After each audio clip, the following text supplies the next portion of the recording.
السلام عليكم ورحمة الله تعالى وبركاته. مرحبا بكم في قناتكم سماهان ملاك ما كويزين. اليوم غادي نحضر معكم البصارة ندوي البرد، يعني الأكلة اللي كتليق الصراحة، أكلة شتوية 100%، كتليق في هاد الأجواء هذا ديال البرد، ورائعة وصحية وبواحد الطريقة اللي لذيذة، اللي أكيد إلا حضرتوها بهاد الطريقة غادي تنال الإعجاب ديالكم وغادي تعجبكم، تجي لذيذة من أروع ما يكون. هنا كنحتاجو الجلبانة هنا عندي الكارمة والفول. غادي ندير خليط من الجلبانه والفول، غندير نفس القياس، ممكن انكم ديروا الفول اكثر من الجلبانه او الجلبان اكثر من الفول، انا كنديرهم في نفس القياس. خديت هنا جبانيه من كل يعني من كل قطني. غادي نغسلها بالماء، ضروري انكم تغسلوها بالماء حتى يبان لكم الماء بدا يصفى، يعني ما يبقاش يخرج داك النشا. من بعد هنا راه صفيتها صافي. غادي تاخذوا واحد الطنجره، يا اما طيبوها في طنجره عاديه او طنجره الضغط. انا غنطيبها هنا في طنجره الضغط الكهربائيه. كان يعني الطنجره هذه كتسهل لي، تسرع لي الوقت وفي ساعه كطيب. صافي هنا درت الجلبانه والفول، غادي نضيف عليهم الماء اللي غادي يكون غليان، اما كتشوفوا راه يعني البخار كيطلع منه غادي يكون غليان. غنضيف الكميه اللي تقريبا بحال الضعف ديال دوك القطاني، تضيفوا الضعف ديالهم ديال الماء. الا كنتو غديروا في طنجره عاديه ماشي ديال الضغط، يعني غتحتاجوا الماء اكثر لانه كيتبخر وكيتعطل في الطياب. صافي غادي ندير عليها باش تغلى، يعني نديرها في السيستم ديال الطهي وهي مفتوحه.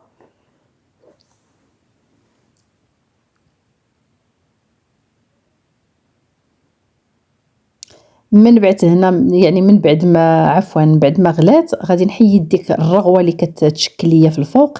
ضروري من هذه المرحله هذه كنحاولوا اننا نصفيوها كامله من الفوق من ديك الرغوه ولا ديك الكشكوشه اللي كتكون من الفوق بيضاء.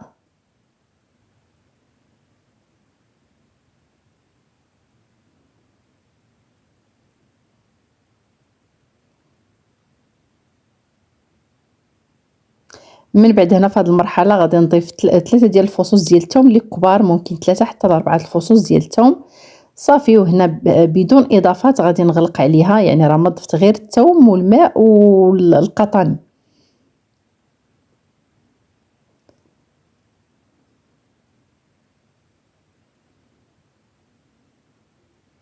هنا غادي نغلق عليها وغادي ندير ليها المده ديال 10 دقائق، صافي كتكون طايبه موجوده معايا.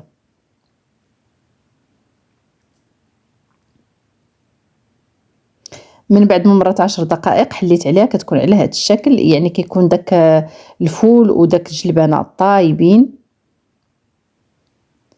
وهنا كنمر باش غادي نحضر الخليط، يعني التوابل اللي غادي نرمي اللي غادي ندير فوقها. غنحتاج ملعقه كبيره من الكمون، وملعقه صغيره من البابريكا او التحميره، ملعقه صغيره من القزبر يابس، والقليل من الملح على حسب الذوق. كنضيفهم في واحد الجبانيه هكا وزلافه، وكنضيف عليهم واحد الكميه من الماء وكنخلطهم. الا ضفتوا هاد التوابل ديريكت في على يعني داك الخليط بحال كيتكوروا ليا، يعني كنفضلوا نديروا بهذه الطريقه هذه.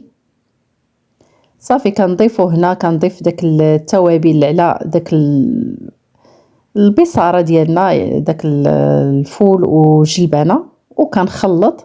ومن بعد غادي نمر باش غادي نطحن الكل حتى تكون عندي واحد الخليط اللي يكون داير بحال واحد الكريمه. نحاول اننا نطحنوها مزيان مزيان مزيان.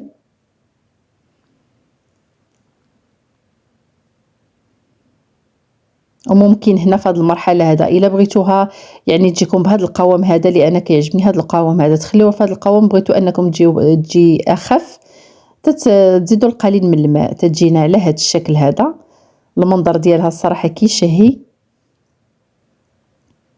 وهنا راه غادي نضيفها وغادي نخليها تقريبا واحد 5 دقائق بين ما تطلع فيها الغليه. وغادي نحضر هذا الزيت اللي غادي تكون منكهه بالثوم، اللي الصراحه كتجي ولا اروع. جربوها بهذه الطريقه. درت واحد الكميه اللي مهمه من زيت الزيتون، تقريبا ثلث ديال الكاس هكاك. وغادي نحكو عليه واحد الفص ديال الثوم اللي كبيره، يعني فص كبير او جوج ديال الفصوص اللي كانوا صغار.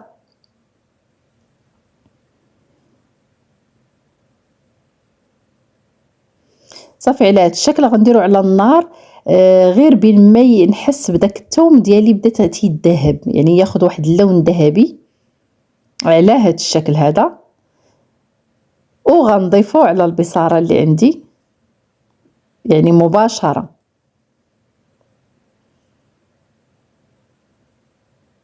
الصراحه هاد الاضافه وعلى هذا الشكل هذا كتعطي واحد المذاق رائع لذيذ لذيذ لذيذ. جربوها بهذه الطريقه وردوا عليا. وهنا كتكون عندي البصاره ديالي موجوده. صافي هنا راه وجدت عندي وكنقدموها تتكون باقا سخونه، تتجي لذيذه. ممكن انكم ترافقوها مع البيض مسلوق مع شي بريريت ديال اتاي. الصراحه ولا اروع، رائع يعني مع الكويزيلتين مشحر ومع شي بيضات مسلوقات تتجي رائعه. هنا كنزينها بالكمون وكنزينها تزينوها بشويه ديال السودانيه او الفلفل الحار الا كنتو تبغيو الفلفل الحار.